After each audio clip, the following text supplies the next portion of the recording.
Hey, what's up, everybody? Welcome back to the Rules of Engagement. About to get into our last segment, but first let me tell you a little bit about the Full Sail promo you guys just saw. It's a pretty cool little opportunity for you guys to get some more education. A lot of top players are actually, Polt's a current student, so you can get educated and be great at Starcraft at the same time. Not to mention that if you get educated in something like graphic design, audio engineering, 3D animation, video production, etc., one of these programs. Not only does it allow you a lot of opportunities for a career in video game manufacturing and design, so you can go work for Blizzard, etc., but it also gives you an opportunity to work in the esports world. Here at MLG, we hire several people from Full Sail. We have 2 interns. All of our graphics are made from a Full Sail graduate.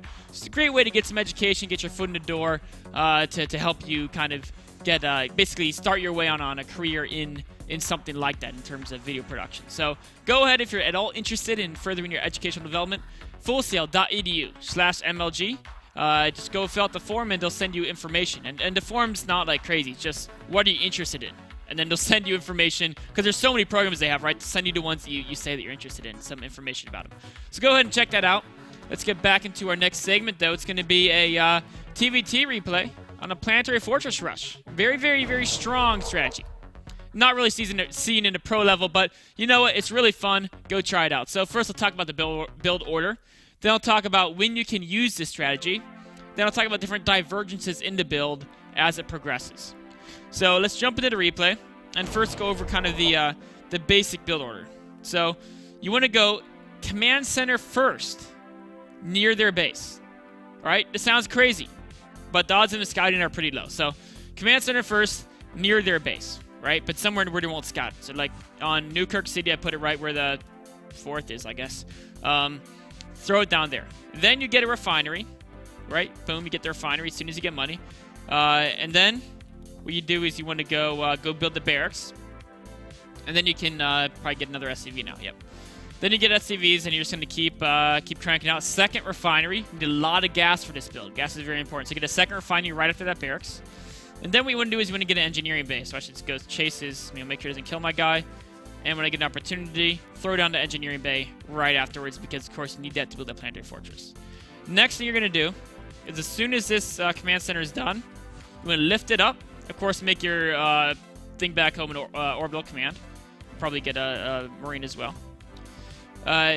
You build another factory with the same guy that built the command center. The command center should finish roughly the same time your barracks does, so you can go ahead and get that factory. You should have 100 gas as well. Build that guy. Then you want to land your command center. And what's important when you land your command center, if you can, some maps you can't do this, but some maps you can, you want to place it in a location where it protects your factory, right? So I'm placing it over here, and then I can put the factory behind it, right? And of course, as soon as I get the money, planetary fortress. Then your factory finishes. That guy needs to move over here, build the tech lab. And now what's kind of important to talk about is basically when you can use this build. I want to talk about that first before we get... we're about to get to the point where there's multiple options for divergence, but before that, people will say, this build already looks awesome, doesn't it? Like, how cool is this? You're putting Planetary Fortress in their base, right? Like, that's freaking awesome. So, when can you use this build? So, I say... anytime you want to use it all the time. Anytime, yeah, whatever that meant. That's right. So, and the reason why is because, yeah, it may not be like a perfect strategy. If they scout it, they can counter it. If they don't scout it, they might be able to counter it. I don't know. It's not the end-all, be-all strategy. You don't see pro gamers using it. But you know what? I tell you, it can work at a lot of levels of skill. I think this is a diamond player. So, even against a diamond level, you can actually get it to work. And probably load them in masters as well. You might be able to sneak it in every once in a while. So it can work at a lot of different skill levels. And it's great to use unique strategies every once in a while to just kind of refresh your mindset, right? If you're just going through and you're like, well, I keep either dying to Cloak Banshees or killing them with Cloak Banshees. This isn't very fun. Or, like you're doing the same old, and you're like, you know what? I've been losing too many games. I've been winning too many. It's starting to get stale. Whatever the problem is, it's great to do something crazy every once in a while to kind of just refresh your mind. Like, get it. Remember the joy of doing craziness. So, I encourage you guys to try out builds like this. You can come with your own crazy builds, but do them every once in a while. Now back to the build, let's talk about some divergences. So then what you do is you notice my SCV scouted into his base. And I ran into one of these guys who's got a kill somewhere here. One of these guys killed one of my SCVs, wherever he is. Whatever, I lost, maybe I didn't. Where did my SCV go? Oh, okay, he actually just ran right past him, so he didn't even get that kill. But we can see here, so I see he's doing an aggressive build. So you want to scout your opponent and react to what you see. So to doing an aggressive build, what I want to do is get the bunker. In fact, against 2 racks, I want to go and get a second bunker as well. So I should be getting a second bunker. Then I can just keep piling Marines in the bunker, and I should be okay. I mean, bunkers are pretty darn good at defense. But let's say I scouted he like Hellions, and he was teching, right? I have to worry about, okay, it could be Banshee. So I should get my own starport to get a Viking. I should get turrets so I can detect and push it back until the starport finishes. Basically, just you gotta scout them and then make sure they can't kill you. Make sure your home defense is okay. So go ahead and do that. If it was a fast drop, you probably want to put like a bunker in your main and one at your ramp, right? Something like that, or even just give up the ramp. Just put like 2 bunkers, one each side of your main, or try to basically save your worker line. And it's okay to take some damage because what you're gonna do is you're gonna methodically tank push them.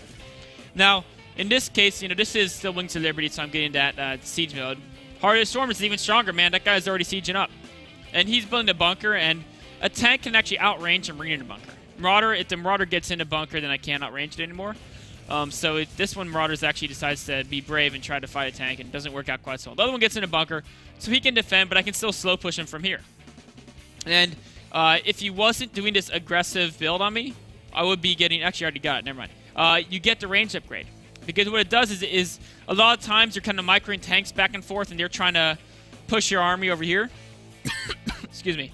And so the extra range on Planetary can help out so much in helping protect your tanks. You also want to constantly build SCVs. Those will repair your Planetary. They'll repair your siege tanks. You can use them to fight. Just good units. You can build extra buildings here as well. So, meanwhile, just make sure your defense is solid. The bunker should be fine. I should have repaired that eBay a little better, and I missed this round, but doesn't matter. I mean, it's Terran. Your defense should usually be good. Meanwhile, you siege them. He tries to evac to his natural, but the damage is done, right? He put all his eggs in that counterattack, and he can't even beat the tanks in unsiege mode. So go through here, and he has to leave because it's 18 food to 52, right? It's not good. So I want to just take that opportunity. You know, it's Friday. The weekend's coming up. You guys have a lot of time to play. Remind you guys, this game can be fun. You don't always have to play to do the most serious pro gamer strategy. Go in and throw into Planetary Fortress Trust. Have some fun. Enjoy your weekend. Wraps it up for this segment, but we'll be right back in a minute with some questions and answer period.